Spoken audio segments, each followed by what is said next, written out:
ગુજરાત રાજ્ય યોગ બોર્ડ દ્વારા ગુજરાતમાં યોગનો વ્યાપ વધારવા તેમજ યોગ દ્વારા તંદુરસ્ત જીવનશૈલીને પ્રચલિત કરવા માટે દર વર્ષે યોગાસન સ્પર્ધા યોજવામાં આવે છે, જેના ભાગરૂપે જીએનએફસી સ્પોર્ટ્સ કોમ્પ્લેક્સમાં યોગાસન સ્પર્ધા યોજવામાં આવી હતી, જેમાં ભરૂચ શહેર તેમજ તાલુકા કક્ષાએથી આવેલા યોગાર્થીઓએ ઉમળકાભેર ભાગ લીધો હતો।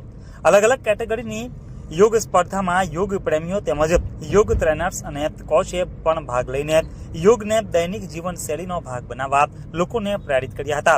આ પ્રસંગે પંકજ પુરોહિત અને સેક્રેટરી દક્ષેશ પંચોલીએ મુખ્ય મહેમાન તરીકે હાજરી આપી હતી। ગુજરાત રાજ્ય યોગ બોર્ડની ટીમ યોગ કોર્ડિનેટર ભાવિની ઠાકર, યોગ કોચ બિનિતા પ્રજાપતિ અને અશોકભાઈ ઓઝા, શીતલબેન, તૃપ્તિબેન, અમીન તેમજ યોગ ટ્રેનર દ્વારા યોગ સ્પર્ધાનું સુંદર આયોજન કરવામાં આવ્યું હતું। આજે સાંજે 4 કલાક સુધી આ શિબિર ચાલી હતી, જેમાં મોટી સંખ્યામાં યોગ સ્પર્ધકોએ ભાગ લીધો હતો।